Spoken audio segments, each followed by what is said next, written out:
Hello po mga kapraps. Dito tayo ngayon sa bayan ng Magdalena, Laguna. Bali mayroon akong i-offer sa inyo na isang property na isang house and lot. Bali dito po, ito po yung Barangay Road mga kapraps. Ito ipapunta doon sa highway. Mga ano lang po, mga siguro 1 minuto mahigit lang nasa highway na tayo. Mula dito sa property na i-offer ko sa inyo. Yan, ito yung mga kapitbahay nila dito mga kapraps. Tapos may kalsada din papunta doon. Ang property na i-offer ko, ito yung dadaanan natin. Mayroon siyang katabing resort. Tara, puntahan natin. So sa mga gustong tumira dito sa Magdalena, ito ang distansya nito sa town proper nasa 3 to 4 minutes travel time lang. Yan, ito na ang property mga kaprops. Yan, yung bahay. Tapos ito, nakapalibot na po yun ng bakod. Ang gate nito ay ano siya, rolling ano. So sliding ang gate niya. Meron ng linya syempre ng kuryente at saka tubig. At ito yung bakod niya sa gilid, ayan. Tapos ito naman po yung sa harapan. Yan, pwede pong malawak po yung gate niya. Ito. Ikutin lang muna natin ha. Dito muna tayo sa bakod para makita nyo po ang ganda ng bakod niya, mataas. Tapos may bakal na rin sa taas. Tapos ito yung katabing resort niya. Yan, may linya na ng kuryente at tubig.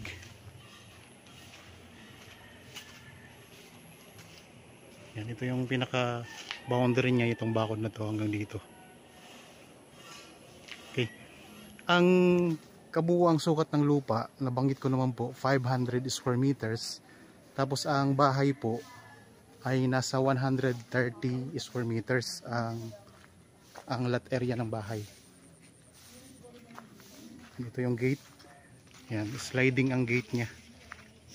So, sa ngayon po ay may mga naglilinis dito kasi medyo may mga damo-damo na siya. So ngayon ang ganda na uli.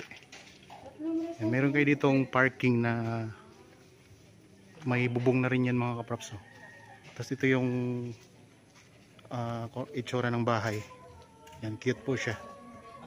Tapos dito sa gilid, yan, may mga tanim po na mga halaman.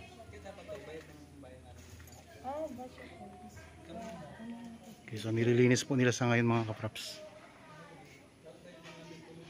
So ikot muna tayo bago tayo pumasok doon sa loob ng bahay. Ito yung parking area. Yan, may mga pintura na rin yung bakod niya.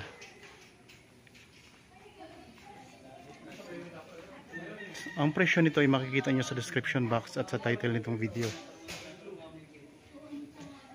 Yan, saktong-sakto. Pagpunta natin dito kasi naglilinis po sila. Ito yung CR. Yan. May CR din dito sa labas mga kaprops.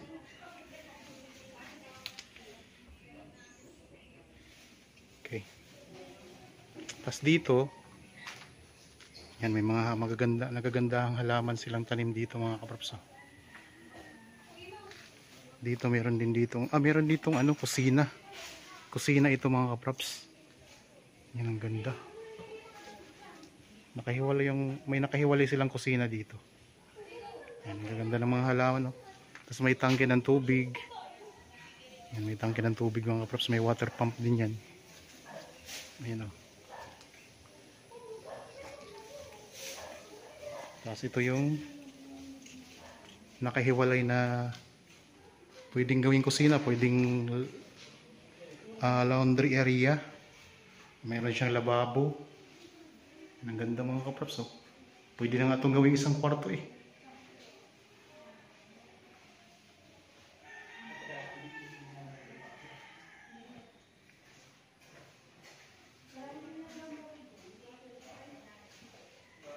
Halos bago po yung mga niya, mga kagaya nitong pinto, yung pintura bago lang po.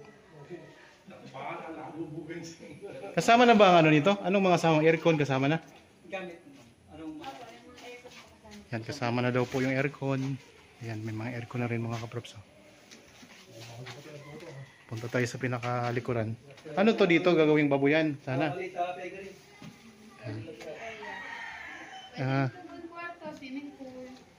So ito, yan, pwedeng gawing ng kwarto to. Yan, nasa inyo po kung sakaling mabili nyo. Yan, nagbubong na rin po yan. Yun yung pinaka-boundary mga kaprops ng yung bakod na yan. Tapos ito yung mga halaman din tayo dito. Ano po ito dito? Pwede pumasok dito? Laundry area na po. Laundry area. Yun pala, parang kwarto na rin pala yun. Ano? Yes po. Ito, plano po namin yung storage room po. Punta tayo sa laundry area. So medyo ano nga ngayon kasi naglilinis nga po sila mga kaprops. Ito yung pinaka-laundry area. Doon na ito papunta doon sa labas? Balik?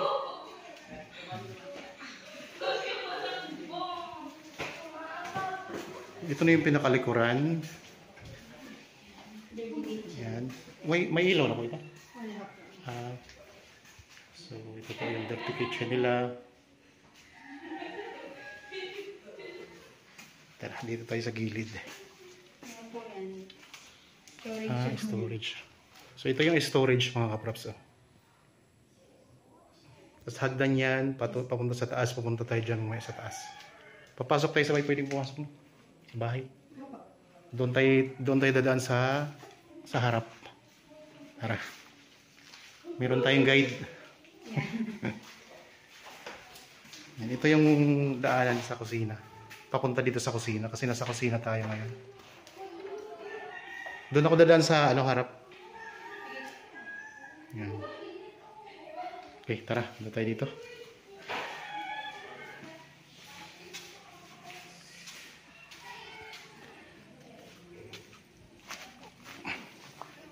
Ito yung Poso Negro.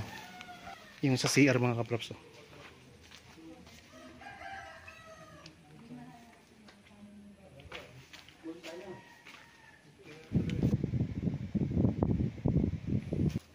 Kasi hindi pa siya, may linya na siya ang kuryente.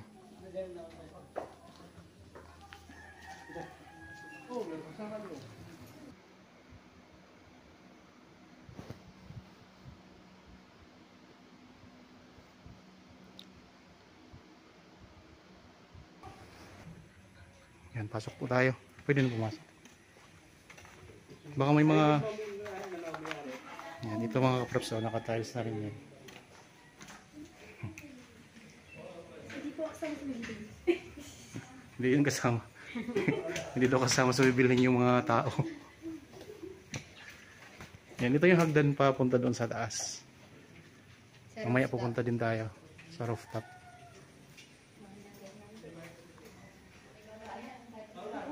Okay. Yan, maganda mga kaprops. Ang cute ng bahay. Kasama na rin ba itong mga gamit? Hindi. Yung aircon lang. Lahat po ng aircon. Lahat ng aircon ang kasama. Apat po. 4 na aircon. Ilang kwarto po ito? 3 po. So, meron tong 3 kwarto mga kaprops. Ito yung dining area. So, ang kasama lang po ay yung 4 na aircon. Yes po.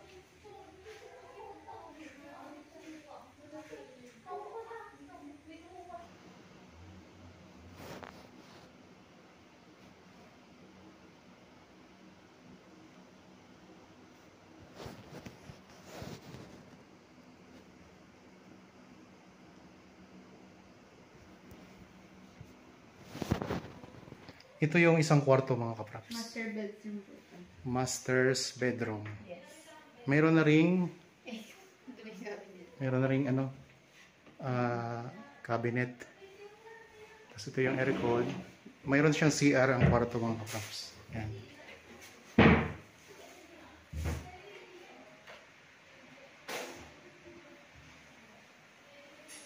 Wala bang nakatira dito ngayon? May built-in cabinet na po. Built-in yan ano?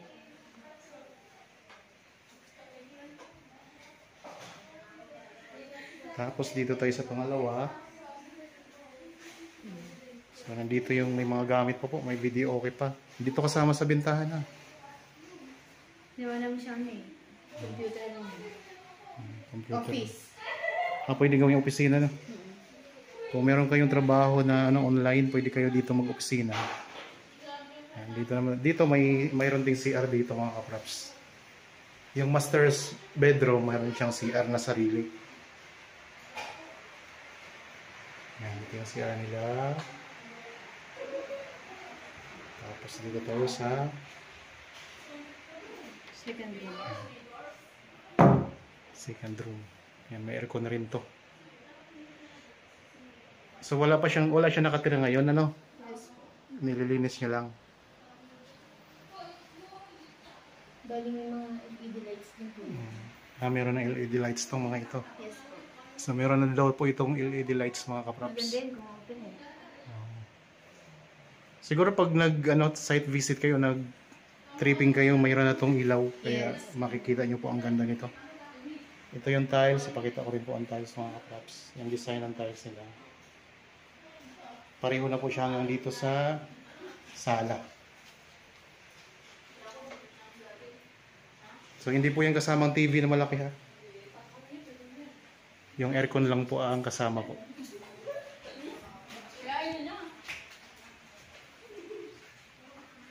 Okay, punta tayo doon sa rooftop.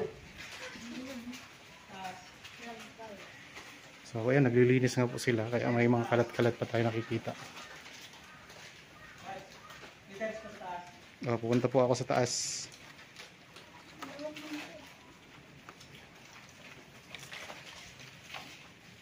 Yan, ulitin ko lang po, ang sukat nito ay 500 square meters. Ang floor area po ay 130 square meters. Tara, so punta tayo doon sa rooftop mga kapraps. Ito yung hagdan. Maganda dito, magandang pwesto dito mga kapraps. Medyo naambon po. Meron na rin yung handle sa gilid.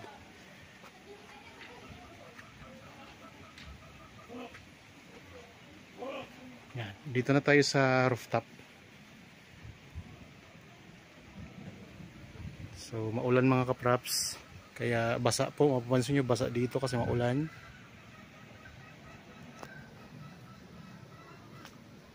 Ito pong harapan.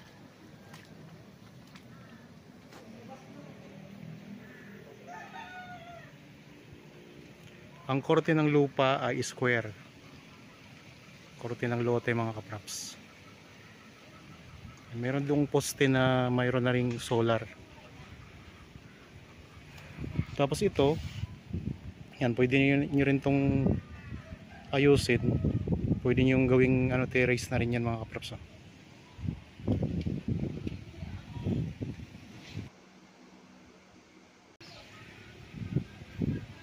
Yan ang mga kapitbahay ninyo. Yan. Tapos yun yung kalsada. Yung kanina, yung pinanggalingan natin na sementadong kalsada, yung simula nitong video. Tapos meron kayo ditong mga katabi din na mga lote na. Okay, dito naman tayo sa may bandang likuran.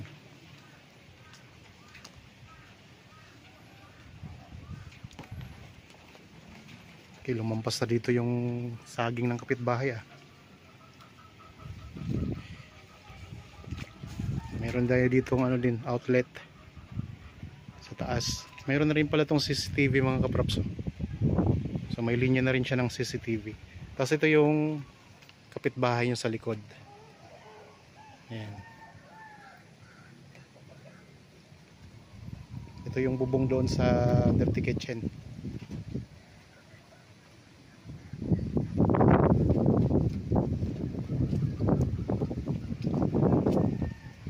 So kung sakaling nagustuhan nyo itong property, ang presyo makikita nyo sa description box at sa title nitong video. Gusto nyo tumira dito sa Magdalena, ito pwedeng na itong mga kapraps, house and lot na may malawak din po na space. Kasi ang kabuuang lot area ay 500 square meters.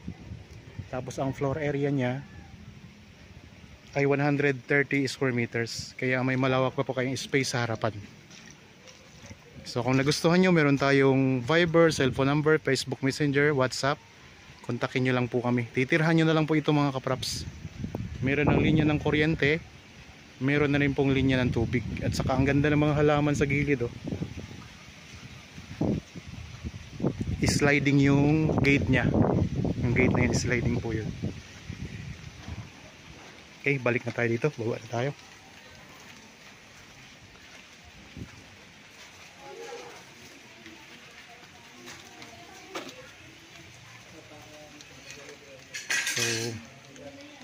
Kuya, itry mo nga yung gate, kuya. I-slide mo nga. Para ipakita ko lang.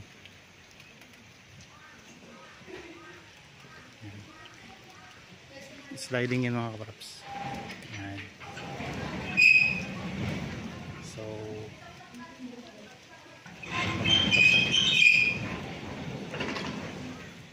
okay, sana nagustuhan nyo po itong property na ino-offer ko sa inyo ngayon. Para po sa mga bago pa lang sa aking channel at napadaan lang po dito sa aking channel, huwag nyo pong kalimutang mag-subscribe at pindutin na rin po ang notification bell para maging updated kayo sa mga bagong property na i-offer namin. Maraming salamat po. Lagi tayong mag-iingat at God bless po sa ating lahat mga kapraps.